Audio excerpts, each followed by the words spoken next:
Real Dads Lead.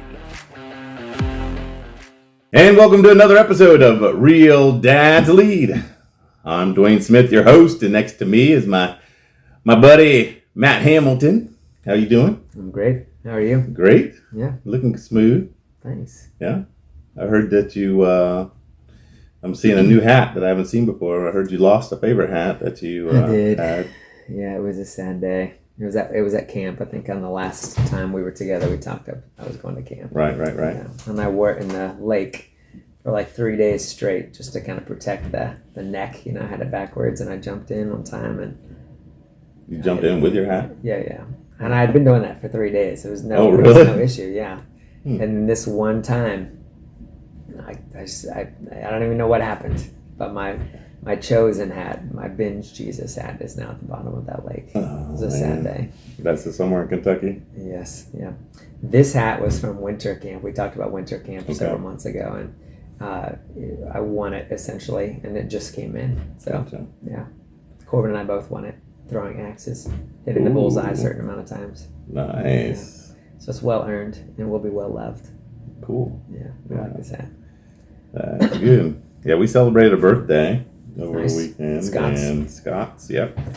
Turned 22, and he wanted to go. He told his mom he wanted to go to Dave and Buster's. So they had gone on a little adventure trip to Dave and Buster's, and they had such a blast. Like, I want to do this for my birthday. Nice. So the whole fam, we ended up going there. So 3 of the brothers anyway. Luke and Caitlin are in Pittsburgh, so they missed out a little bit, but it was fun. Enjoyed it. Yeah, I heard everybody put their tickets together at the end to get him some plushies. Yeah, exactly. And he was super excited. I'm sure he was.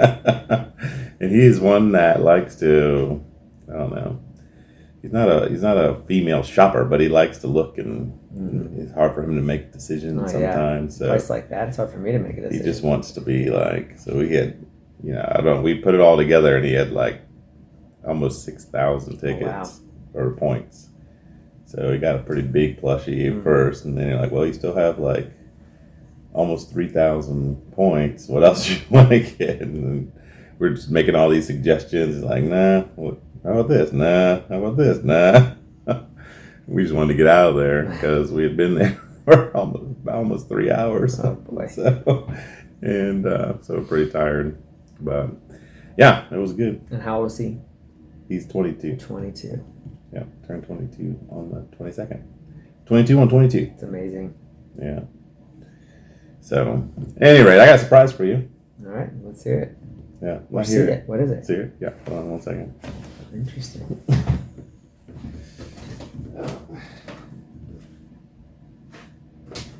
Oh, Cracklin Oat Bran. A little bit of Cracklin Oat Bran. That looks good. Am I eating it right now or later? Yeah, we're going to get a... What? Yeah, we're going to get a impromptu taste test. Oh, my. And this is an unboxing. So, that is unboxing videos. So you need to describe the taste and the look and the smell. What was this? Look at the ingredients. What was the story behind this? What I forget how Cracklin came up. We were just talking about cereal, and I said, "Have you ever had Cracklin Bran?" It smells cinnamony. There's cinnamon there. I think there must be. It smells cinnamon and it smells good. Coconut, wheat coconut. That's not the ingredients. Sugar, molasses, cinnamon. There it is. There's the cinnamon smell. All right. Oh, that's good. That's real good. I know. I like it. So your first, you have a bite, a taste of dry. Yeah, it's definitely dry. What was yours? It's sweet. There's a lot of added sugar here. Yeah. We're not looking at the ingredients. that's where you get in trouble when you start looking at ingredients and. I heard it was the other way around. You get in trouble when you don't look at the ingredients. Is that not right? Yeah. No, it's really good. It's like I said, it's sweet and cinnamon. It's crispy. Yeah. Does it hold up in milk, Dwayne? Well, let's find out. Right. See So we what got. was the original? How did we come across this again? We were just talking about cereal. Remember that episode? We were talking about the cereal. And I said one of my favorites growing up was Cracklin Oat Bran. And have you ever had it? And you said you never heard of it. Mm-mm. I have seen it now. Like my eyes have ran past this. And I said that, well, we'll have to get some Cracklin Oat Bran and see what you think.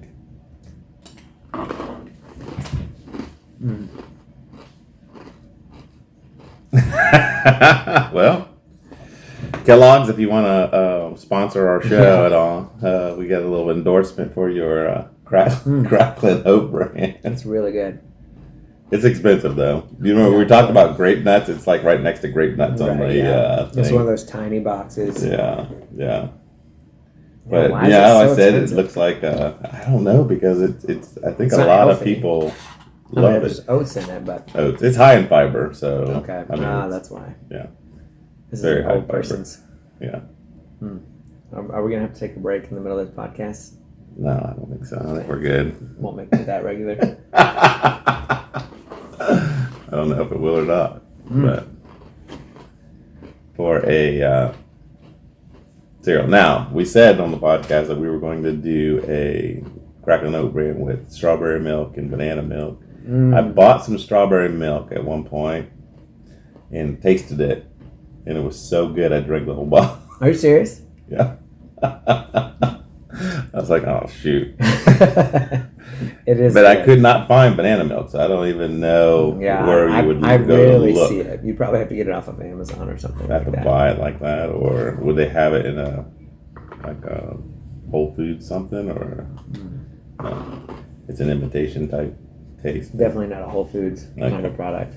Okay. So where have you seen it before? Because I saw strawberry, and I saw like a caramel latte milk type stuff. Interesting. And I saw, I think there was one other. One was like strawberries and cream. Oh no, I saw like some kind of pie, like apple pie. Ugh. That is not so Milk. good. Ugh. That makes me nauseous. Yeah. Apple you pie said milk? Cracklin Brand made you nauseous because I told you it looked Well, like that's dog because food. Well, yeah, you probably should have mentioned that. Cracklin, though. Like that Cracklin makes me think of some, I don't know, some like obscure meat. Yeah. What is it? It sounds like something else. What is it? Chitlins, maybe? Oh I don't know if yeah. it's chitlins in Right. there. No, pork rinds. Oh, yeah. Yeah. I think it is. Maybe that's what it was. It Yeah. made me a little nauseous. Gotcha. But this is so much better than Yeah. that. It does hold well in milk. It So does. I mean, and you got to eat it pretty quick. I mean, after a while, like anything, it'll get soggy. Yeah, I'm going to finish But- my bowl after the podcast. And see, and then you can give more of a Mm-hmm. thing. So, all right. Well, Thanks for that, brother. It was very kind of you. You're a good yeah. friend. Well, Could have been a better friend if you saved some. I should have also was supposed to get you a sports jacket because you're gonna wear a sports jacket While I you ate ate my it. Cracklin Oats. Yeah, because you got to dress to impress. Remember? Yes, I do. I learned that from the veterinary doctor. The veterinary doctor. And he knows. Yeah, who got it from MacArthur. MacArthur. All right, so let's get back into the meat of the podcast. We were talking through this book, Stepping Up, A Call to Courageous Manhood by Dennis Rainey. We're on chapter 9, which is the wilderness years. So we went through the boyhood, right? Now the wilderness years is moving into adolescence. What's the actual definition of adolescence? Do you know what the scientific definition of it is? I have no idea what the like- scientific definition is. I mean, I guess adult is the first part, right? Adult. Yeah, sounds like it could be And then lessons related. is like less than or I have no idea. That doesn't sound quite right, but not quite. less than an adult is Like- that you're saying? like- I don't know. I mean, Like trying to get there. no, or- we're allowed to use Google while we're podcasting, right? yeah, I suppose. Adolescent. Go ahead. You can keep going. I'm gonna Yeah. look this up. So that chapter itself was more or less. I guess the big story was Winston Churchill's story, or part of his story, and and kind of relating that to how fathers should be relating to their adolescent children, right? That's right. Does seem like kind of sum it up in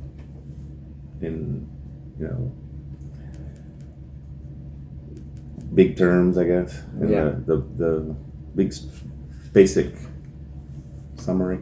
Yeah.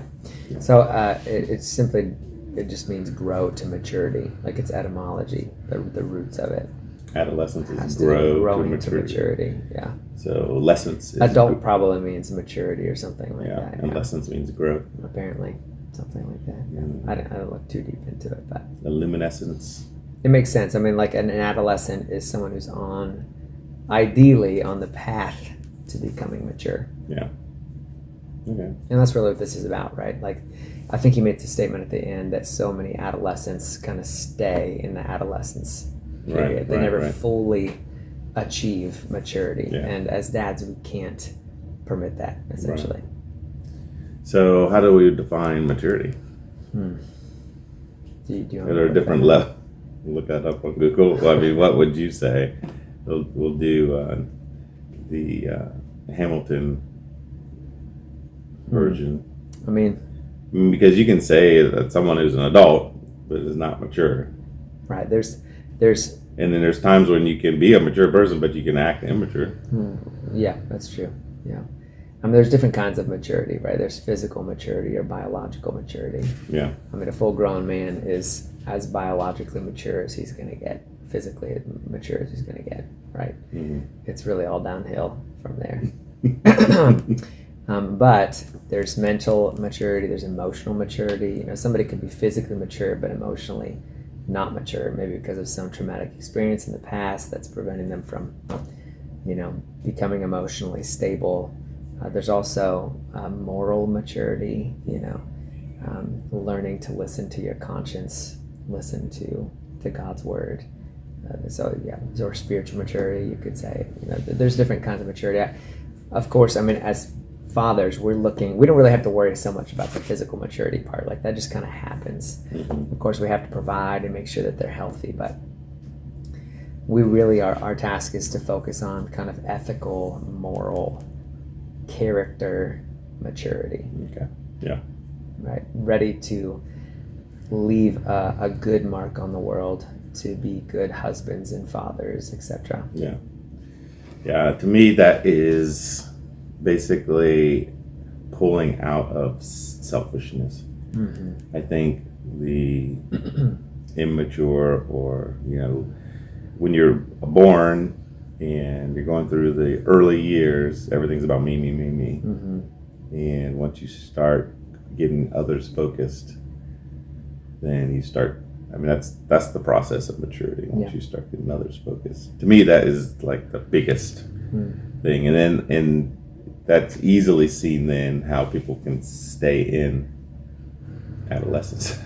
They can stay in that lack of maturity. You're getting to that because everything's still about me. Yeah. And of course, as we've kind of hinted at in the past, this culture is very self-centric. It encourages self-centeredness in so many ways. Yeah. And again, we've talked about that. I mean, if all these pressures outside the home, outside of your relationship with your child, is pushing him or her to be self-centric, it's all the more important that you are really spending time with that child and pushing back against the culture, showing them the right way. Right. Or her. Mm-hmm. So what is the quote for the... All right, the Winston Churchill quote, we moved on from MacArthur, is, "Courage is going from failure to failure without losing enthusiasm." Oh. So failure to failure without losing enthusiasm. Mm-hmm. Never losing passion for that end goal, that vision. Yeah. So kind of a play on never giving up. Type idea. Yeah, and I'd mentioned to you before, here's another quote, success is not final, because we often think that we've arrived. Yeah. Right? Success is not final, failure is not fatal, but it's the courage to keep going that counts. There's always more to do after a success, right? Right. And it's important to get back up after a failure. Yeah. Because the goal's not been reached yet. Yeah. It's the courage to keep going that counts. Yeah. I like that. And he was a man who knew this. Yeah. I mean, and that's very evident in the opening story. I was reading Atomic Habits again. James Clear. Have you read it before? Oh, I'm sorry. Can we rewind the tape? Did you say you were reading something? I'm like, what? What are you saying? No. Yeah. Well, I was listening to an audio book of James Clear and pretending that I'm reading it. And he was talking about the not setting goals. You know, we had that, I think, one of the 34 father to son advice things that we were looking at. One was talking about setting goals, and he's talking about not setting a goal. Goal setting is fine, but that cannot be the goal cannot be your end all, because once you reach it, then what? Right. You know, it's the development to achieve that goal. The goal will come if you are working on the development part, which kind of, that second quote that you said for Winston Churchill, that's what that reminded me of. Success is not final. Yeah, it's not final. There's something after success. Yeah, even if you achieve it, there's still... So who you become in the process is more important than achieving the goal. Because who you become in the process of achieving this goal will set you up for achieving whatever's next. Right, exactly. Yeah. Yeah, I like that. So the chapter itself basically revolved around, it seemed to me, correct me if I'm wrong, revolved around his lack of success in, was it Parliament, or in the, he served in many different ways, but in the House of Parliament or whatever, he would speak, and I think he was like kind of warning them about Hitler. That's right, yeah. And nobody believed him. He was like the only guy in Britain that said, this is the trajectory that Hitler's on, that Germany's on. Right. And tons of pushback throughout his country. Yeah. From old and young alike. That's something, because we're on the other side of it, so you just think that how in the world were people not seeing it before? Or, well, and we I think that in our history lessons that we received growing up, it's kind of like Hitler just shows up on the scene, this utterly wicked dude. Right. You know, it's totally obvious. Like immediately he gets to work, at the Holocaust, but that's not how it was. And that just makes sense. I mean, people aren't that stupid. Yeah. It was more like a subtle thing, and it took the wisdom of this man, the foresight of this man to say, look, here's where it's going. But nobody else believed him until it started happening. Yeah. And then finally they turned to him and realized, okay, he knew about this all along. He's the obvious leader. That's when he became head of Parliament. Gotcha. Took on the prime ministry. Yeah. But up to that point, and this is the whole point of the quote, courage is going from failure to failure without losing enthusiasm. Yeah. He knew the truth. He knew what was right, and he refused to let naysayers and scorn and laughing and constant pushback hold him down or make him stop, telling the truth and trying to lead his country in the right direction. And it paid off in the end. Mm-hmm. And that's ultimately Dennis Rainey's point here. Yeah. As dads with our teenagers, we have the foresight that they don't. Right. Right. We know the value of upholding certain standards. We know it's right, what's true. And ultimately he's saying that when your teenager gets older, he wants to push back and you're tempted to pull out, oftentimes out of just frustration. But he's saying you got to be like Winston Churchill. Your boy needs a man in his life who can see what's up ahead and is there to consistently warn him and bring him back to the right path. Right. Continue to tell him what's true, no matter how many times he pushes back or insists that he's correct and you're wrong. Right. Eventually it will pay off. Yeah. Do you think that, this chapter just did a quick overview and a synopsis, but my thought was, in what it wasn't just, I don't think, it couldn't have been just self-will to say, you know, everyone else is wrong and I'm right, and I'm just going to push through because I have the will to do it. That he had to have had, tell me if you Support. think I'm right, some kind of support system. I mean, it makes sense. I mean, most of us do, right? Yeah. So just out of experience, it seems like he must have to some degree. And because I think that's important. Like, Oh, yeah. that you need to have some type of support system, or you know, someone that you can knock ideas off of, or like if you're struggling with something, and just to say, am I actually right about this, or am I wrong, or am I not seeing everyone else is telling me this? Yeah, right. You know, and I do think that's important. And we talked a little bit about how it is important for, you know, us as men to have not only a mentor that's older, but peers also that we can, you know, we're not just mentoring, but we need to be continually being mentored. That's right. Yeah. As well. Yeah.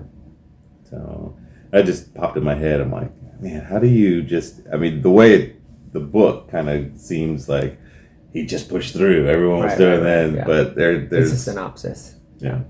But I just thought there's got to be more to it than that. Yeah. And we've discussed in the past kind of briefly, but God willing, eventually maybe we'll start that kind of behind the scenes community here with Real Dads Lead, because you know, I would argue even more importantly than someone like Churchill having that kind of support, because there's so many of us dads and so many future generations depend upon us, that we as dads really need that support. We need, as you said, other men, other dads, husbands to bounce ideas off of, to get counsel from, to receive correction from. You know, it's a really important thing. And shared experience. Shared experience, yeah. We were, like, as we've said in the past, we were made for community. And so, anyway, maybe we'll be able to provide something like that in the future. I do. I'm gonna, before we move on to the actual lessons and get out of the story part, I personally find it interesting that he chose to focus on Churchill's depression. So he went through times of depression because he felt like he just wasn't being heard, right? And there's just constant pushback. He's not succeeding in what he knows is right. And that really resonates with me, because there have definitely been times where I have been more on the depressed side because I just feel like I can't get through, you know, to this particular child. Or I just have goals even. Maybe I'm not coming up against pushback, but I have goals for my family, and it feels like something's constantly preventing us from achieving these goals. And it's tempting for me to feel like a failure. Yeah, right. So it was just in a way comforting to me to see not only other men have to endure that, but to push through and come out on the other side victorious. So just that good reminder to not give up. Yeah, I like that. And again, that failure is not fatal. It's not fatal. That's sometimes how I act. Yeah. You know, like, oh, I've messed up again. Like, it's all ruined. You know, there's no hope of, and that's just not true. Failure is not fatal. Just got to get back up, maybe correct some wrongs. Right. Course correct, calibrate. Yeah. You know, and evaluate. Because sometimes I do think that we can sometimes be in the wrong. I mean, I don't think he was, but I mean, of course he wasn't. But there's sometimes we can be in the wrong and feel like, wait, why can't I get through? And other people are seeing something that you personally aren't seeing. Right. And you have to be willing to, we talked about this before, be humble and they say, okay, well, maybe I'm seeing it differently than other people are seeing it. I know that's not the purpose of this chapter itself, but it is relevant, and it is. I mean, it does say that he was wrong in certain ways, and he wasn't the most tactful person all the time. Right, he was bombastic. They said, and it made it easy for the people who he was trying to convince to ridicule him. You know, so it may be. I'm not a historian, obviously, on Churchill, but it may be that over time. He wised up, learned how to communicate better. Exactly. Yeah. So he wasn't wrong in his vision and mission and message. He wasn't wrong with those things, but maybe he wasn't communicating it the best way, the Right, most effective right. way. And as dads, we do have to consider that That sometimes. is so true. Both, not only to our kids, but to our wives, for sure. Yeah. And I would say even to ourselves. There's times where I find myself just beating myself up, you know, and that is just not the most effective way, you know, of overcoming something. Right. Yeah, So. makes sense. So then it kind of ends up like, you know, the end of the summary of the story is that once they found out that, you know, Germany was doing what they were doing, and Hitler was doing what he was doing, that they're like, oh, Churchill was right this whole time. And like you said, they elevated him up, but they said that he did a speech on basically, I think part of his speech was, we're going to win. That's I mean, we're not taking victory at all costs. Victory at all costs. Yeah. And then they said all those times where he was ridiculed in that house, now he was being celebrated, rousing applause, right? And Churchill was right is directly equivalent to, Dad was right. Yeah. I think that's kind of the point that we're getting at. Not that Dad was right about everything again, but I mean, I think so many men that I've talked to, and myself included, you get to a certain age where you look back and you're like, oh, Mom and Dad were right about that. Right, you know, there's just something in the psyche or like with the hormones or whatever is going on in a teenager's mind that they think that they know so much more than they actually do. Right. They think that the way they see the world is the way the world really is. Right. But in reality, it's just not. And there's inevitably this epiphany later on, you know, which again is one of the reasons why he's saying you need to persevere in your correction, persevere in your presence. Don't pull out, dig in deeper, be the role model and the voice that it needs you to be. Yeah. Yeah. And so that's how he relates it to dads. Right. And I personally have, I kind of convicted me, I guess, when it was talking about how you should persevere. Because there's lots of areas in my rearing of my children where I did just give up. You know, I tried, and it just wasn't working, and it felt like I just gave up. Where I should have, and just encourage any dads out there, rather than giving up, try a different tactic. Like you're saying, with Churchill being able to, you know, he was making the bombastic method wasn't working. Try and communicate better. And I did get to the point where now, it's hindsight, that I should have done it a certain way. Like just explaining my purpose sometimes would have probably helped, you know, or soliciting some advice from my family, like, well, how do you think we should handle this, rather than just trying to do it on my own, would have been much better. Just things that I learned that I'd hope other dads who are listening can glean off of.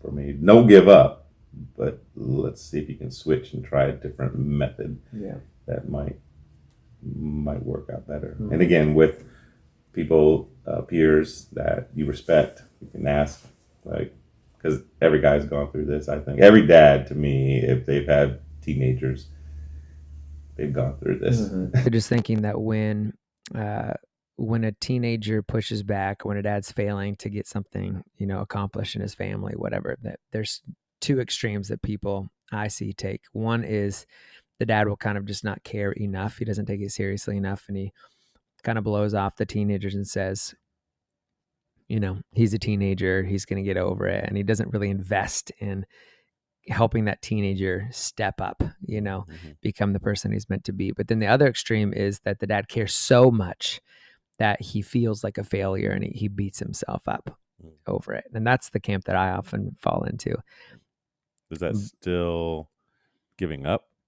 Because it can lead to despair. The temptation is there to give up, you know, because you feel like sometimes you just want to say, I can't do this, just go ahead, do whatever you're going to do, like you go your own way and you'll have to learn the hard way kind of a thing.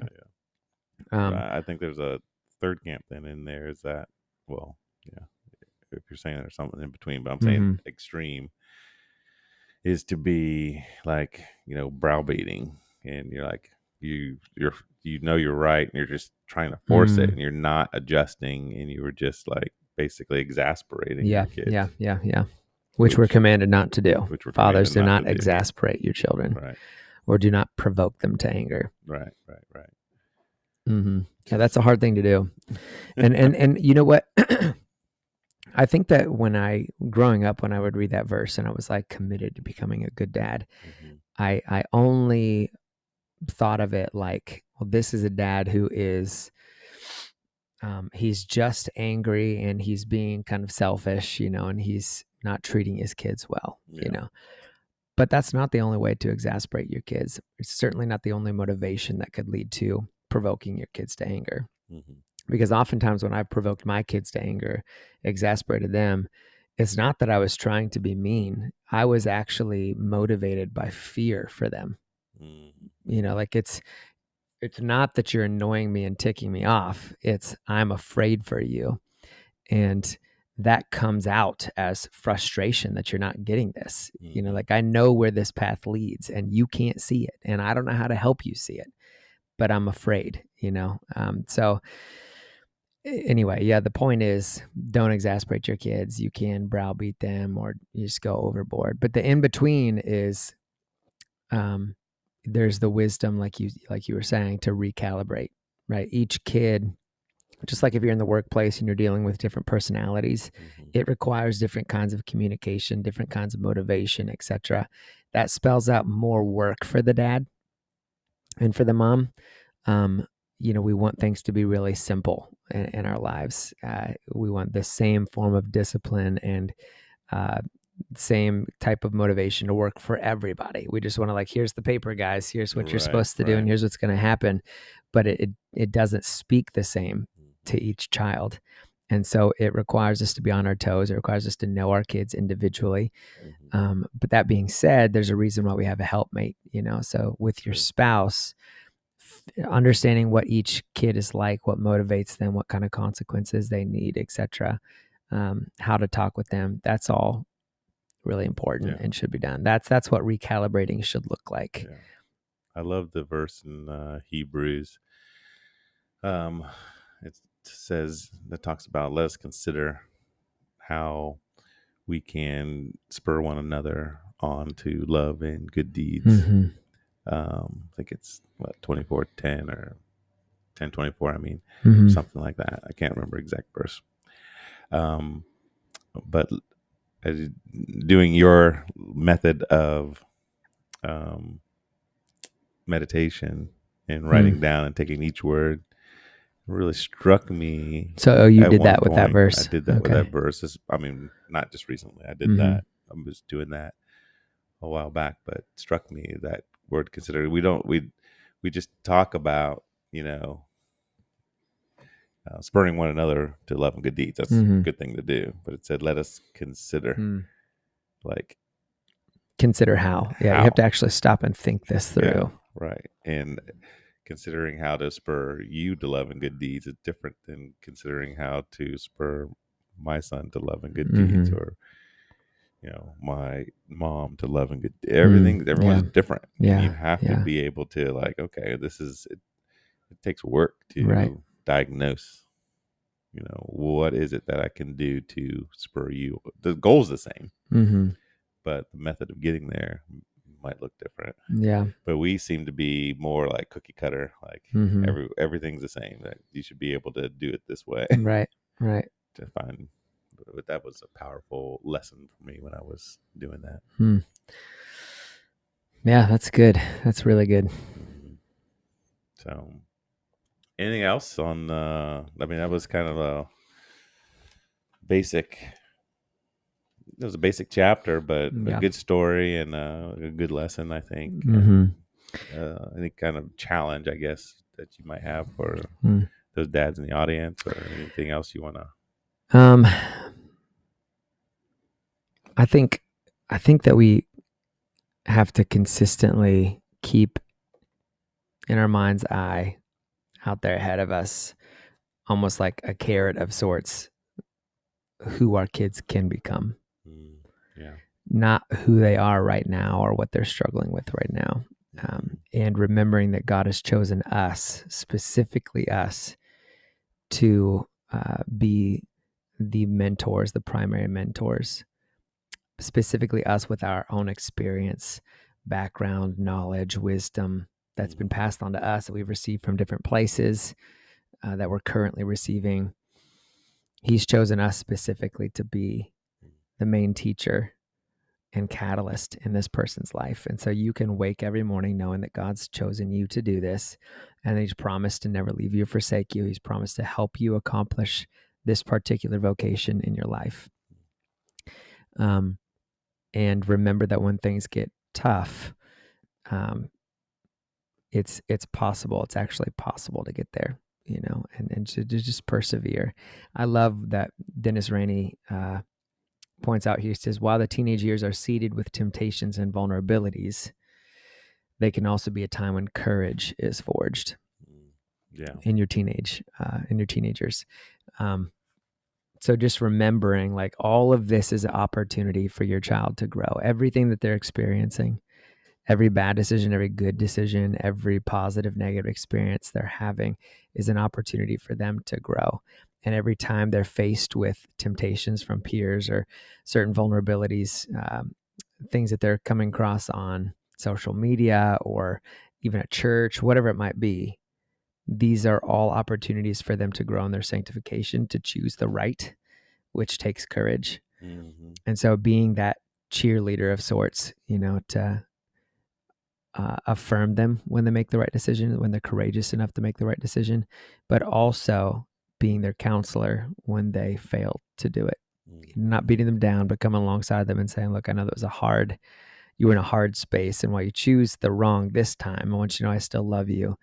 And here's what you could do different next time, So anyway, yeah, seeing the teenage years as an opportunity to become great men and women of God, and yourself as the one that God's entrusted with this task of raising them. I think that goes a long way. It does for me. Yeah, me too. Yeah. They had, I think in the chapter, they talked a little bit when sometimes, we remember when we were in that stage, and sometimes I have to remind myself of things that I did and the things that I thought, and to see that they're going through those same, same feelings, same thoughts, same everything. They don't realize that you went through all that. They don't know that. They don't. They feel like you're where you are because you're just boom. Things always went really well for you. Yeah. But so sometimes even that just reminder to them that I understand, and to empathize. That sometimes that's seemed to me that's something that I could have done better. Empathize a little bit. Yeah, I agree with that. And there's probably something to be said about the right time to be empathizing. I have, depending on the kid, if I try to say I've gone through this as well, they may or may not want to hear that, and even though they're hearing it, they're thinking, and they'll say things like, well, yeah, you're saying you went through it, but it wasn't this hard, like if there's something in us that likes to think that we have it especially difficult, and that's just another thing, another form of pushback that you're going to have to deal with. You kind of got to let your empathy maybe sit there, give them the counsel, and not get frustrated if they don't take it right away. But don't disengage out of frustration, because it's really easy to get frustrated in a situation like that. Like I'm empathizing with you here. I'm telling you that I know how difficult this is. I've been through it myself, and you're essentially stiff arming me and saying, I don't really know what it's like. It would be really tempting to just get frustrated and walk away and not care anymore. And we talked off air, like that temptation has been there multiple times. which is good to hear, I think, for our dads, Yeah. because if it's true for us, Mhm. most likely it's true for a lot of other dads out there as well. But as Dennis says, the key to succeeding through the pulling back or the pushing back of your son is not pulling out, but pressing in, Pressing in. right? Even deeper. Yeah. Being consistent, being present, being understanding, being patient. Yeah. I like it. As the last chapter heading was, you can do it. Mm-hmm. And so never give up. Yeah. Well, I thank you guys for joining us for this episode of Real Dad's Lead, and hopefully you enjoyed it as much as we enjoyed it, as much as we enjoyed the Cracklin brand. I was just going to say that.